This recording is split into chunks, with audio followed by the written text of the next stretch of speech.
Good evening, everyone. We are here. This is the second event organized by the Aberdeen Italian Circle.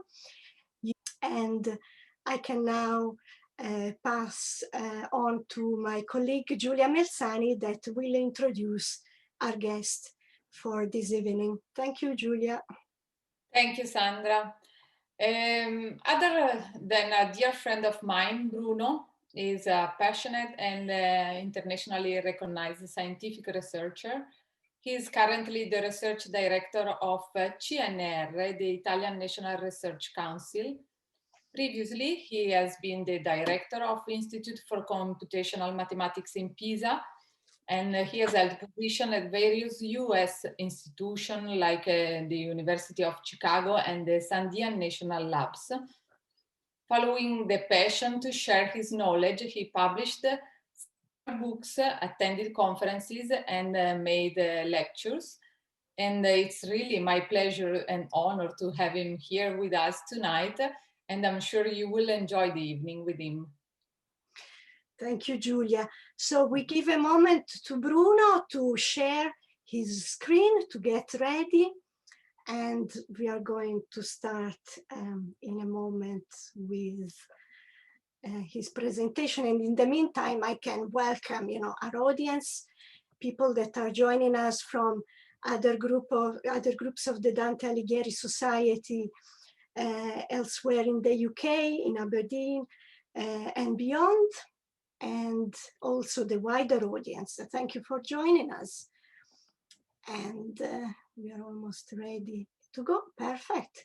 Perfect, Bruno. So tonight we are going to talk about a fascinating story about cryptography, but told in a fascinating way. And we are going to do so by looking at your most recent publication, which is Il Contrasegno, that you can see here, the front cover, the countersign. So it's in the form of, well, not entirely a graphic novel. It's a little bit partly graphic novel, but there is also a great deal of explanation of the ciphering method. Can you tell us what this book is about? Sure. First of all, thank you for having me here. It's a big pleasure. And the first thing is that this is actually joint work with Michele Avigo. He is an illustrator and he's connected with us, and later on he'll have an opportunity to say something about the illustrations. And well, Il Contrasegno, which we cannot actually exactly translate, because in modern terms, in English, it would be key on delivery, something like that. But this is a technicality related to cryptography, because actually the topic is cryptography, as we will have time to explain in the historical times that the book refers to.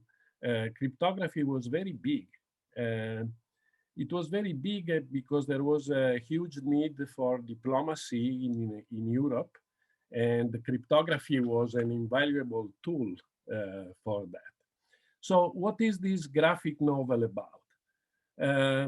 It is a fiction, but it is based on historical data. So we tell a story, and I will not get into the plot related to the story because it's a short book, and we don't want to spoil the story entirely, because people need to read it, of course. Yeah, but we can just say that there are characters which are real people, historically present at the time, but the plot is invented by us to make it a little bit more entertaining.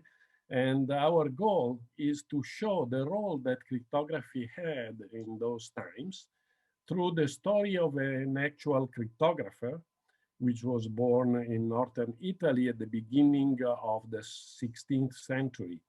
And we tell this story and we try to explain how this was involved in the life of important people throughout Europe. So that's very briefly what this is about. Of course, thank you. Okay.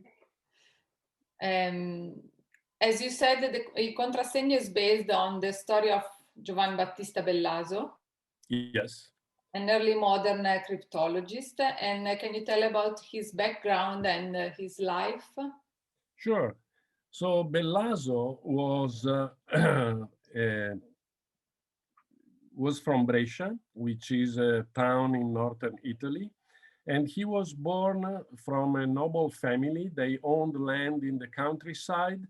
And he got his first education at home by a private teacher, which was hired by his father. And later on, he went to the University of Padova, which was a very well-known university even at those times. And there he studied law and he got a law degree. After that, he got employment as a secretary with a cardinal, which was a very close friend to the Pope of the time, which was Paul III. And at the time, being a secretary was very important because all the correspondence went through secretaries and they were responsible for coding, even for coding messages and letters which had to be delivered in important matters. So as we will have time to explain later, his method had a lot of success, especially at the Vatican, and apparently it was used to share important messages at the time of the conclave in 1549, 1550, because the cardinal left for the conclave and Bellaso was in charge of doing everything for him, including sending important letters and messages. Here we have if you look at the slides, we have the 3 booklets which were published by Bellaso. These are publications of 3 slightly different versions of his method. And I want to stress now, before entering into details later on, that his method was far superior to everything else which was used at the time to code messages. And you know, what is very, very important is to consider that Bellaso didn't look at what he was doing as some sort of technique or mathematical technicalities. For him, it was the beauty of getting to a simple way to encode messages in a way that it is also safe. And his method was so good that for 4 centuries, there was no way that people could actually decipher messages sent according to his method. It is important to underline that today we are used to a very different kind of cryptography. Because of the existence of computers, methods now are radically different from what happened before the computer era. And indeed, before computers, Bellaso method was not deciphered by anyone. And this is really a remarkable feature. You see, cryptography of the time was mainly taking a message or a letter written in plain text, plain English, say, or Italian or whatever, and encoding it in a way that only the intended recipient could decipher the message. And all the potential intruders had to be kept, in the dark. In the dark, exactly, kept in the dark. And as we are going to see at the end of this talk, it is very important to employ a good system. And we will see that the fate of a very important person of the time was decided by the fact that a certain method was used as opposed to another one. So, of course. Yeah. So now we are going to have a look at a couple of maps. Yes, that's right. So the first one is a map of Europe around the time in which Bellaso was around, and we can see the political fragmentation of Europe and Italy. So, of course, at the time of this conclave, there were these, you explain it very well in your book, these two competing superpowers in the persons of Charles V, the Holy Roman Emperor, who was also King of Spain, Archduke of Austria, and the Lord of the Netherlands, and Henry II of France, who wanted to have a foot in the Italian peninsula. So can you tell us a little bit more about it? Sure. This was a time where Italy was, as you said, divided into small duchies, republics, states, which were surrounded by much bigger powers. In particular, as you said, there were these two fundamental figures, Charles V in Germany, say, and Henry II, the King of France. They had conflicting interest in, especially in northern Italy, and they were trying to increase their influence on the different duchies and states, and this was a big problem. There were alliances which were continuously changing. There were betrayals. The use of diplomacy was frantic, actually. And because of this, for example, it emerged at the time the attitude of the Republic of Venice. The Republic of Venice was very influential in the political world of Europe, in spite of being much weaker than most of the other governments it was dealing with.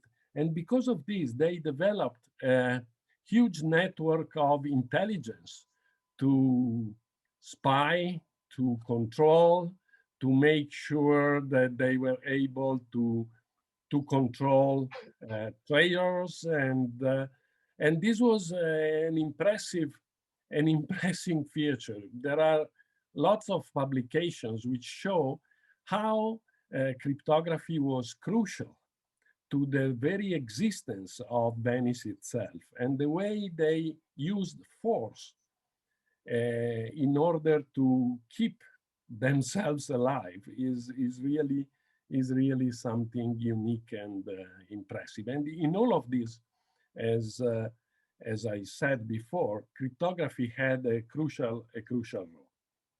Absolutely, yeah, absolutely right. And we shouldn't forget that in the years between 1494 and 1559, it was the period of the Italian Wars, also known as the Habsburg-Valois Wars. So Italy was the battleground for these superpowers in order to have the supremacy over each other. Julia? Yes. Now let's see how Bellaso's ciphering method works. Sure. So before talking about Bellaso's method, we need to just spend a few words talking about cryptography itself. And as I said before, it's very important to understand that there is a big difference between the past and the post-computer era. So the past finishes at the beginning of the 20th century in these terms, and the present day starts with computers in the mid of the 20th century. Why do I say this? Because with the advent of computers and all the computing power available, the majority of the techniques used before had to be completely changed. And cryptography started also to be extremely important in a lot of new areas. For example, preserving identity, keeping the integrity of data. A lot of new features were added to the scientific discipline, which we now call cryptography. We now are all used to, certified email, a lot of these things. Behind the scenes all of these activities, there is an impressive amount of scientific work. But now let's go back to the 16th century. So, and let's try to understand which were the key features of cryptography of the time. Let's say that I write a message that I want only a specific person to know about. And I have my plain text where I say what I want to say, but I don't want to send it in the open as it is, because maybe some intruder will read, understand what I want to say, and make some use of this that I don't want to allow. So what I do is I transform the text into some coded text. And the typical way of doing this in the 14th, 15th, and 16th century was to use something which is called letter substitution. So you take the ordinary alphabet, and then you change some letters, let's say all of them. For example, instead of A, you write F. Instead of B, you write V, and so on. You choose some random ordering of letters, and you substitute to the usual letter a new one. The problem with this approach is the following. If you look at any language, there is some typical frequency of letters. For example, in Italian, the letter E is by far the most used in any kind of text.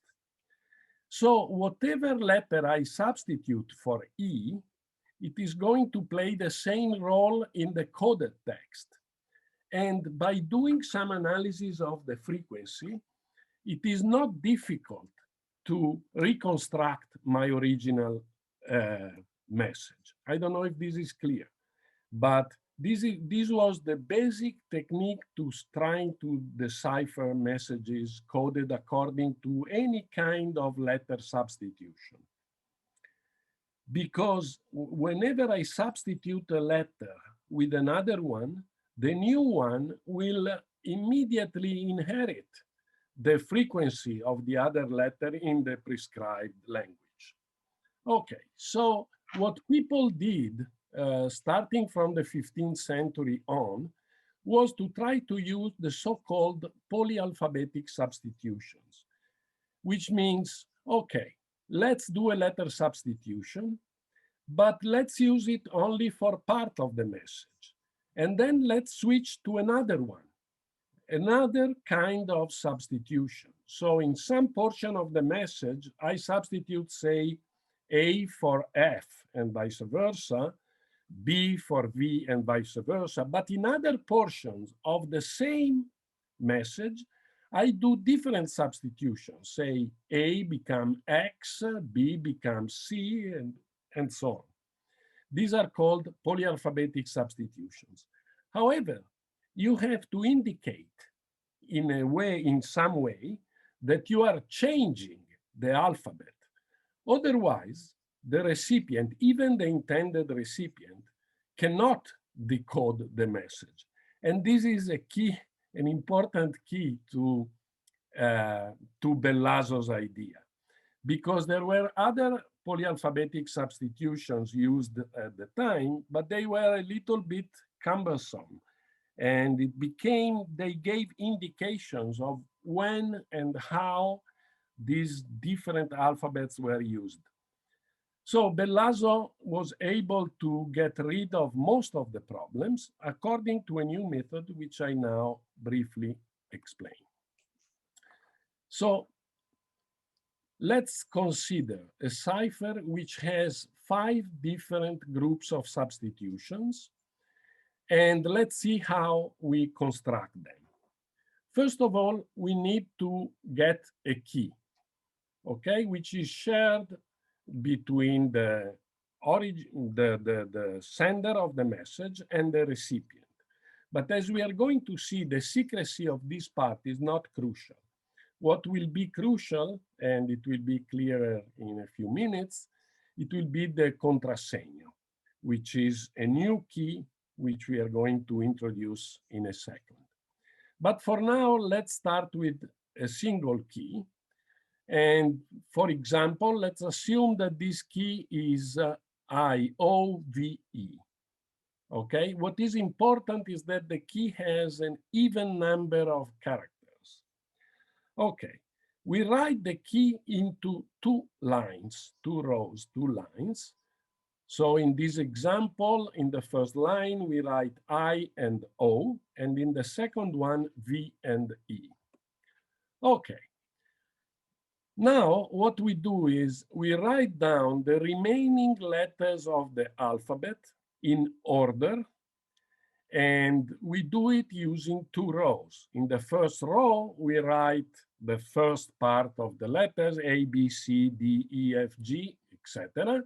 And in the second row, we write M, N, P, etc.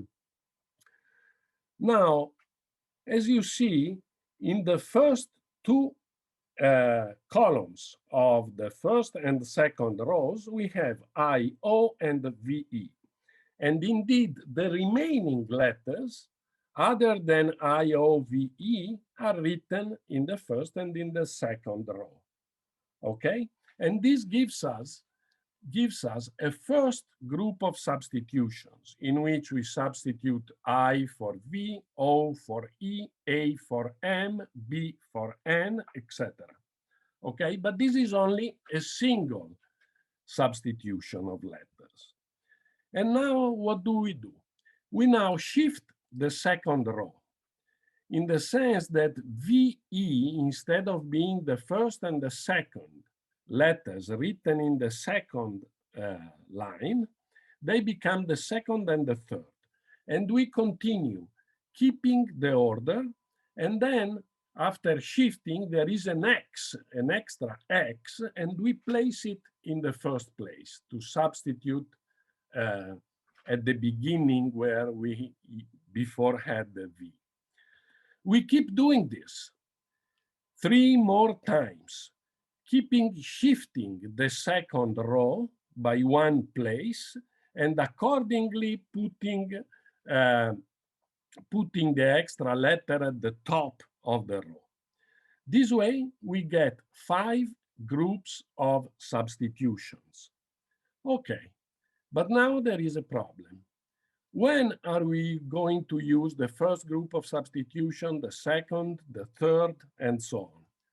In order to decide this, we identify each group of substitution with 4 letters.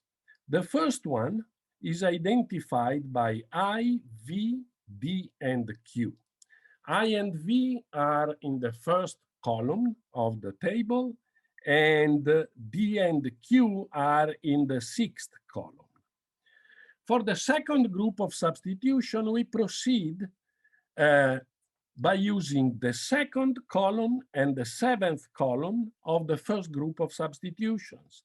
And so we get that the second group of substitution corresponds to the letters O, E, F, and R. As you see in the second column, in the first group of substitution, there is O and E. In the 7th, there is F and R. So O, E, F, and R identify the second group of substitution. We proceed the same way, and at the end, we get 5 groups of substitutions. The first one is associated with the letters I, V, D, and Q. The second one is associated with the letters O, E, F, and R, and so on. Okay. Once we have this, we have to understand how and when to use a specific group of substitutions.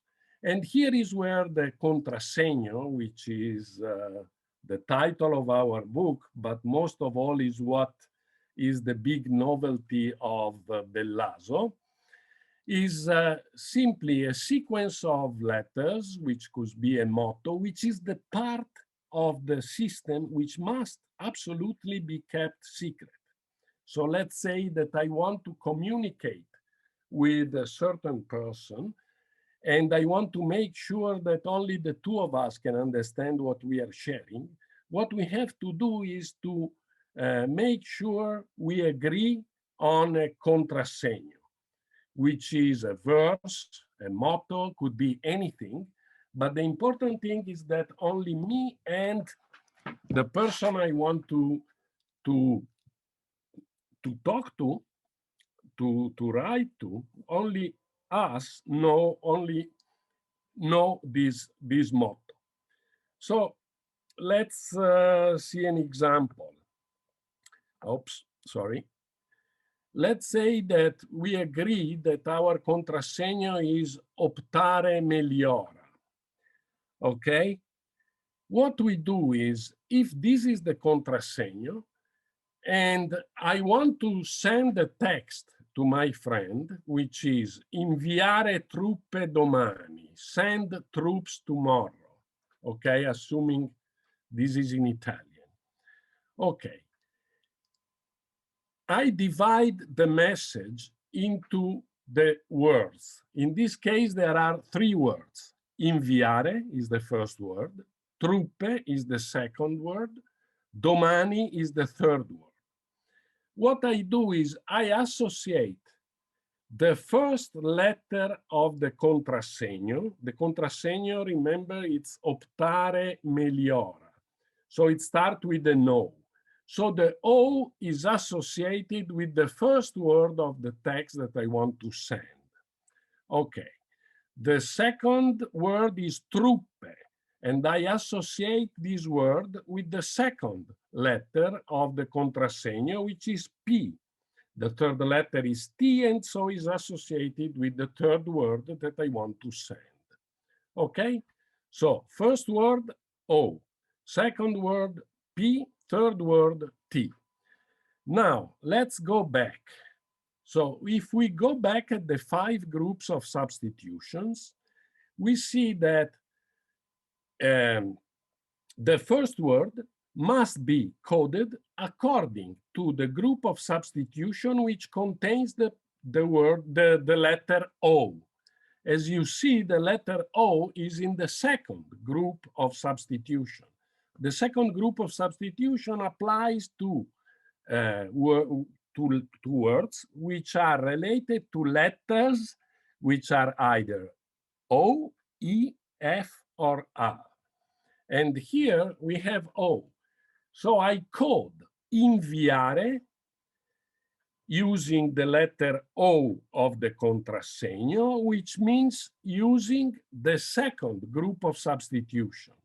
So I translate, instead of I, inviare, I put an X.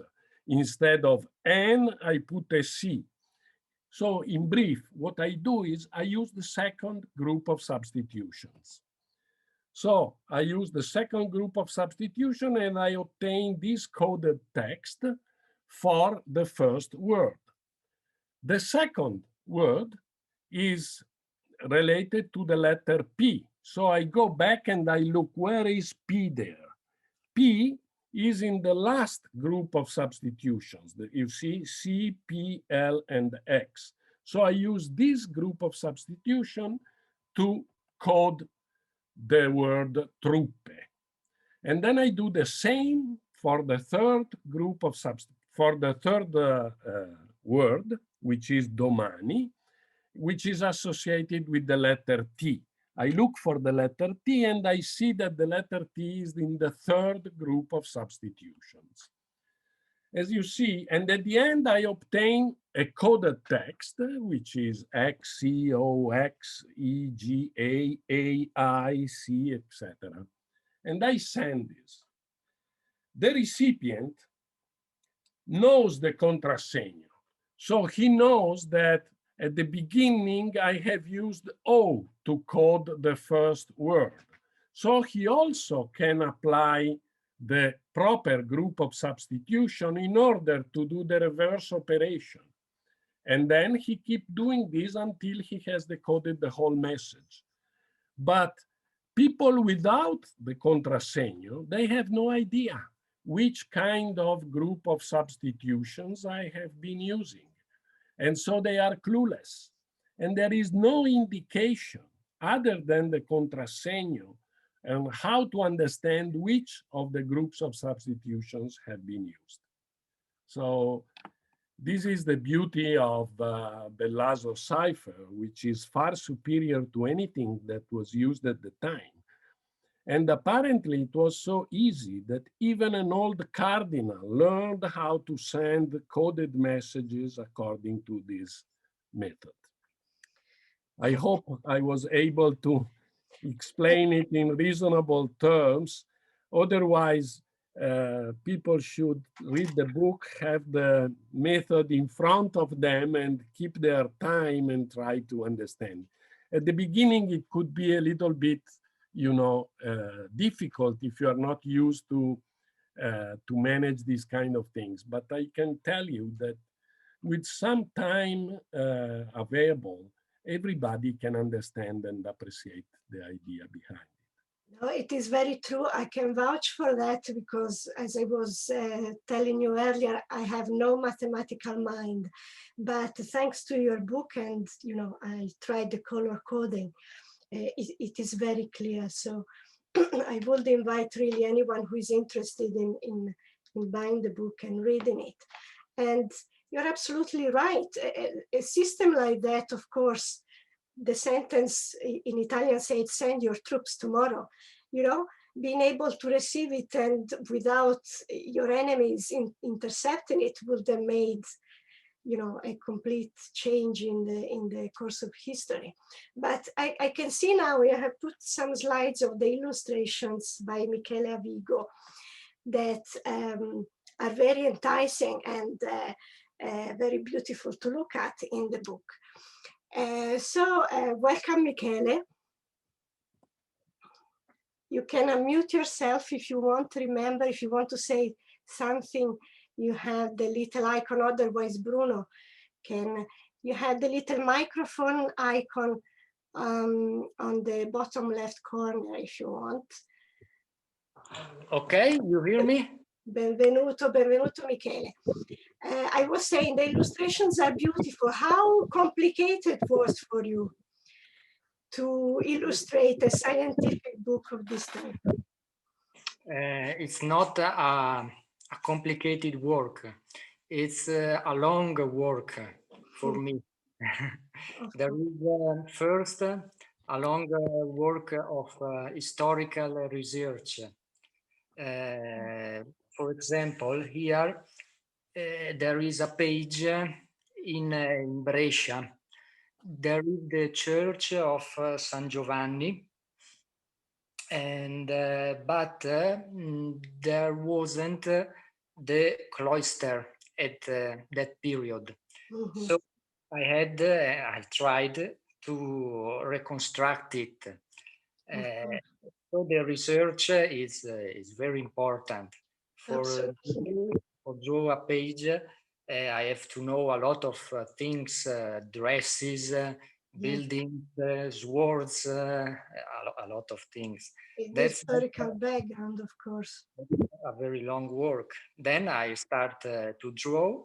I start to sketch with a pencil. I don't know if you can see the pencil. Yes, of course. And then I draw again, I ink, and I color with my watercolors. And how often did you interact? Quite a lot between the two of you, with Bruno? Did you speak a lot? Did you call each other and talk about, Bruno, how you wanted the illustrations or what you wanted in the illustrations? Oh, yeah. Let's say that for over a year and a half, we were meeting at least once every 2 weeks, and during the summers, much more than that. And when we couldn't meet in person, we were doing it on the phone or in some other ways. And for example, the storyboard, which was the base of everything, was written together in long days and long meetings. And we had a lot of back and forth in order to to be both happy about it. So, and Michele was very patient. I have to say it's an excellent result. Thank you. Bruno helps me always a lot. For example, in this page, you can see a coach.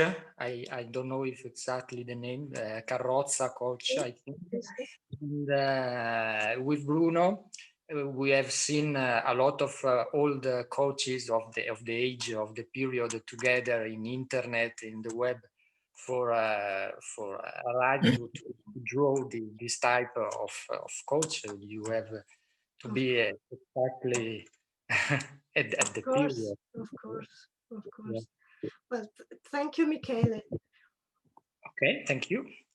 This is another interesting page. There is the dialogue here in Rome of two cardinals. One is the Cardinal Farnese.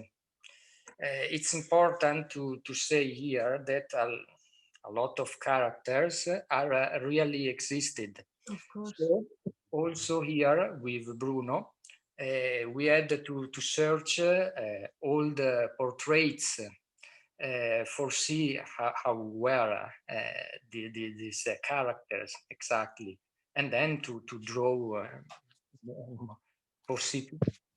more exactly than I could do. Well, of course, that's very important, because Cardinal Alessandro Farnese was heading one of the factions. One was the Charles V faction, one was Henry II faction. Cardinal Alessandro Farnese was the nephew of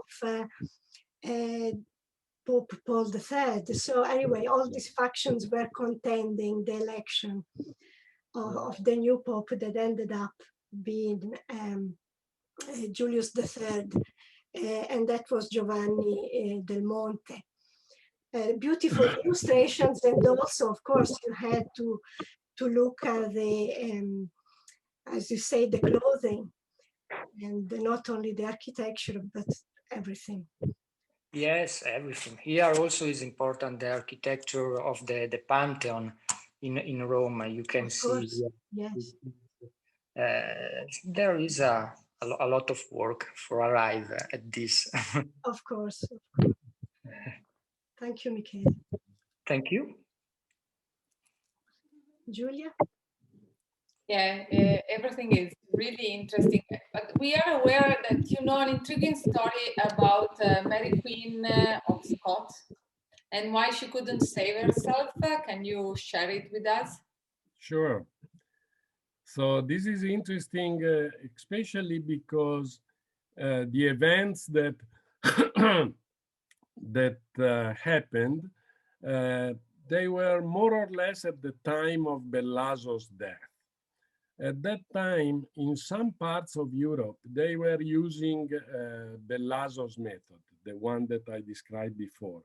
For example, part of the communications from the Vatican were done using those kind of communications. And as far as I know, also in some parts of Germany, the same kind of method was used, as well as in other parts of Italy. Mary, the Queen of the Scots, was imprisoned by Queen Elizabeth around 1570, something like that. And he was kept prisoner for almost 20 years because the Queen was under suspicion that there were some conspirators connected with Mary outside. And actually, what was happening was that she was exchanging coded messages with these conspirators using the cork that was used to seal the barrels of beer that came and went from her cell. And she was gluing these messages inside these corks and sending it outside. And according to the same technique, they were sent to her inside. Unfortunately, what happened, unfortunately for her, I mean, what happened was that the secretary of Queen Elizabeth, which was, I think, Walsingham, was a good crypto analyst. And they intercepted the messages, and instead of stopping the communication, they let them exchanging messages. And this way they had a lot of examples of coded text, and the guys were actually able to decipher all of them. And with some tricks, they added some extra information to these coded messages, of course, false information, and they were able to arrest people involved in the conspiracy. And at the same time, they were able to gather proofs of the involvement of Queen Mary in the plot. And this way, they had really proofs that she was conspirating. What it is interesting to notice is that they were using a method which was not a simple substitution, single substitution of letters. It was called at the time nomenclatore. I don't know how to translate it, but it is actually a technique which mixes the single group of the substitution with substituting also specific words, always with a certain coded word. But a good crypto analyst can easily decode this kind of coded messages. So Walsingham was able to do it and to expose the whole plot. And what I'm sure is that if they were instead using the Lazos method, even if they were able to intercept the correspondence, they wouldn't have had any way to actually reconstruct the messages. So as you see, cryptography is not just something that you do so because you are a little bit paranoid about your correspondence. It is something on which your own fate can depend.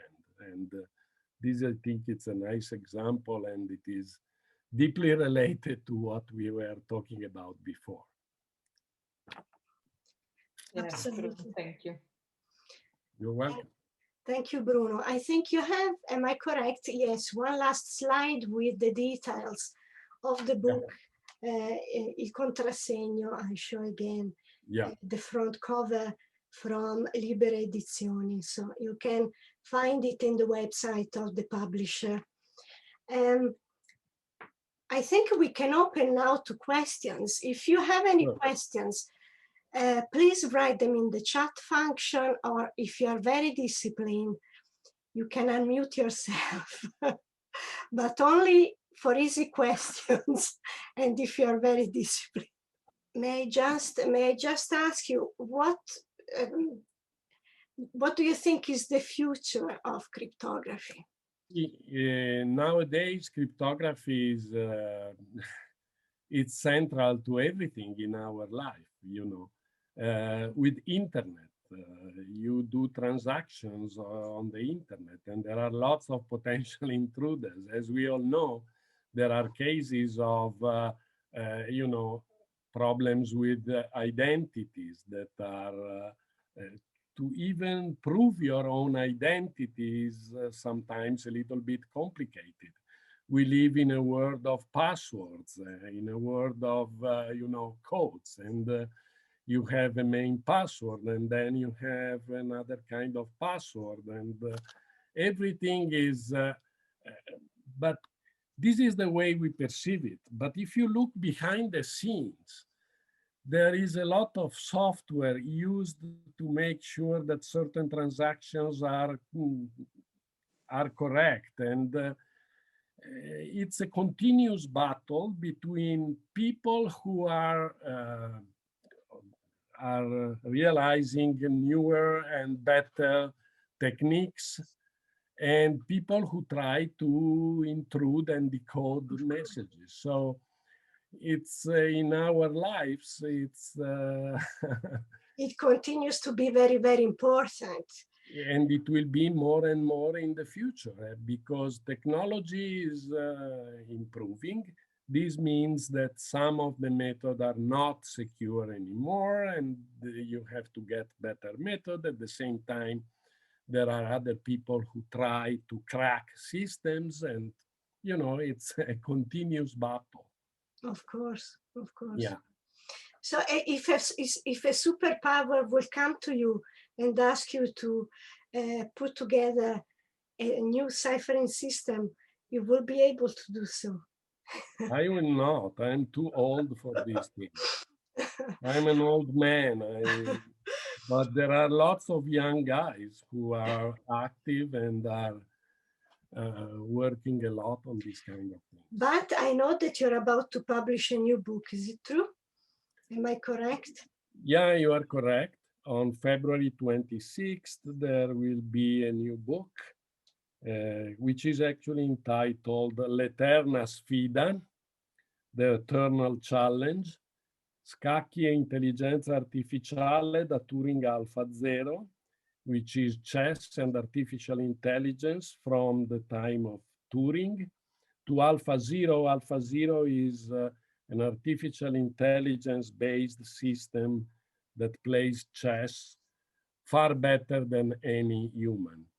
So in this book, we try to explain the story of artificial intelligence applied to chess from its beginnings. So, yeah. Fantastic. So we are looking forward also to that. So I don't know. I don't see anyone. Okay. Is there anyone who want to say something? Sandra, can I ask a question? Yes, of course. Bruno, you just mentioned Turing, and the Contrasegno reminded me that the Enigma code and the Enigma machines needed a key index at the beginning of a message in order to set the mechanical wheels on the Enigma machine. And it sounds a little bit like a Contrasegno. Would you agree? Yeah, I totally agree. As a matter of fact, it is very similar. The difference is the scale, because for Enigma, they were able to use techniques which were partly automatic, and using machines, they were able to introduce numbers of configurations that by manpower are not possible. But you are right. There are lots of similarities. Yeah. Okay, grazie. Prego. Is there anyone else? Thank you, Bruno Codenotti, for presenting your book, Il Contrasegno, here this evening, and telling us the fascinating story of Giovan Battista Bellaso and cryptography in the early modern period. Thank you to Giulia Melzani for co-hosting with me, and to David Dreyer for making these events online possible every time. I would also like to thank our extended audience. Thank you for supporting us, and a special thanks to all the people who made donations, and in doing so, enable us to continue to broadcast our event online and keeping them free. If you would like to make a donation, please look at our website, aberdeenitaliancircle.org/forward donations. We are meeting next week. If you want to keep up with our extended programs of online events, please look at our website, aberdeenitaliancircle.org/forward program. We are looking forward to seeing you next time. Thank you and good night.